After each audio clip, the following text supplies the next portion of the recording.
Welcome back. So, Adam, you're reading from. Autobiography of a Spiritual Incorrect Mystic. Go to Osho. Just going to read a little We're bit. just talking about this, so he'll read a paragraph or two. Morning meditation is in 4 stages. First 10 minutes you are to do fast breathing. You are to enter into existence through breathing. You are to give vigor and energy to breathing.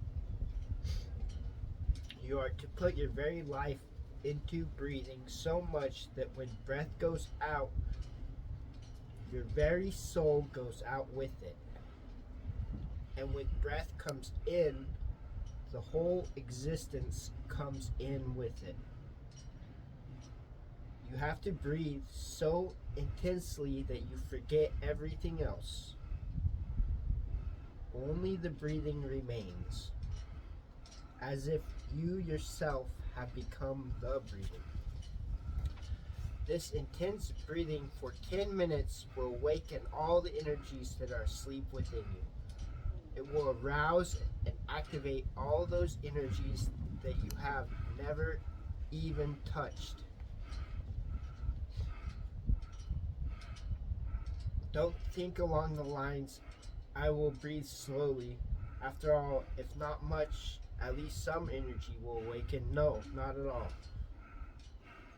Because the process of awakening begins only after a certain limit has been reached. Same as when you heat water. It heats up to 100 degrees, then it turns to steam. Don't think at 30 degrees it will turn to steam. To some extent, or some of it will turn to steam. No mathematics won't work here.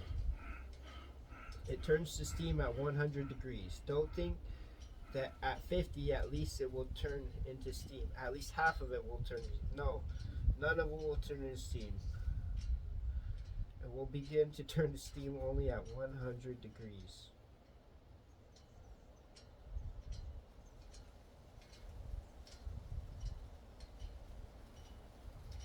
Well, thank you. That's. Would you like to comment on that, or just let it stand as it? Intense breathing. It just goes on and on.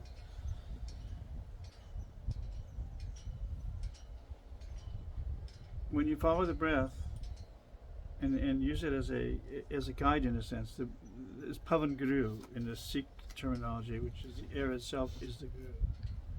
And if you follow that breath deeply enough into your own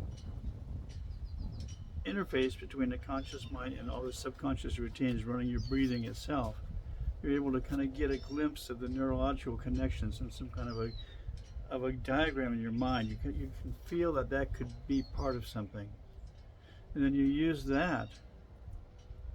And for us, we tied into the yogic overlay. But you could also use Oriental medicine. Acupuncture, or Vedic. You could overlay all of those and follow those meridian points in a both psychological and biological format. And that seems to be what we're trying to do here. Yeah, so the breath. How deep can you follow the breath? And the question is then, how deep are you willing to go into your own conscious, subconscious mind? How willing are you to go into the place where your identity itself becomes in question? To that state of consciousness, it requires a structural validity. You have to take the time to set the biological, psychological framework. You got to have a stable structure to deal with here on all levels, conscious, subconscious. Without that stable structure, the mind itself is influenced by the slight emotion or triggers that are cognizant in the zeitgeist that we're living in, right? This environment we're living in. Without learning to control the breath, you're subject to those micro tuning that we're being influenced by on all levels of this multimedia experience we're having, you know. And without having the control of the breath and finding the depth of the breath, those subliminal, and I think they're getting good enough now with the data streams to actually micromanage each project into your own data histories. Not only just the ads that interest you, but some of the micromanaging of some of this stuff. I feel I would do that if I was in charge of this.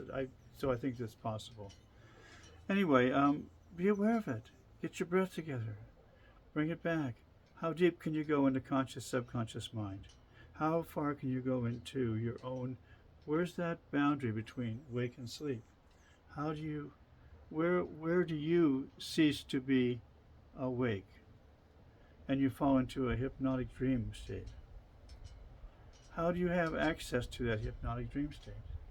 And that becomes, by the way, this is how you find the ways to achieve, in a sense, meditation.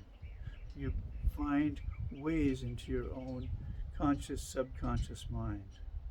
And then those become the teachings, in a sense. They become the pathways that are embedded in your training protocols, your sadhana. What do you think? It's good to start with 3 deep breaths, even if you're not meditating.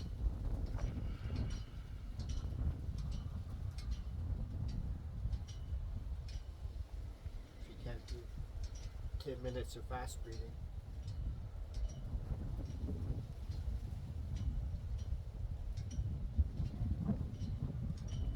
So, I'm going to interrupt you here because that's exactly what Osho almost said don't do. Just by the way, he said don't accept anything. Listen, do it. Don't accept anything less than doing it. Oh, I'll start out and it's all just steam, right? What are you saying, right? Yeah, he very much emphasized meditation. Yeah, but you've got to, and believe me, we're not saying go out and you got to do 2 hours of silent meditation every day. No, work up to it, of course, and train yourself. But do train yourself, because that's what you're looking for, is a stable platform. And then go all the way into it. Dive into it. I mean, the only time that you're in love is when you give your full attention to it. So whatever form this practice is going to take, the center through solar plexus, the yogic form, whatever way you want to do this, whatever teachings and stuff, do it. Immerse yourself. Feel it. Embody it. Don't you think? That's what you're doing. That's what I'm doing, at least trying to do. We're just a pep team here going, you can do it. If we can do it, for God's sake, you can do it. Okay? We'll keep up with this probably, knowing us.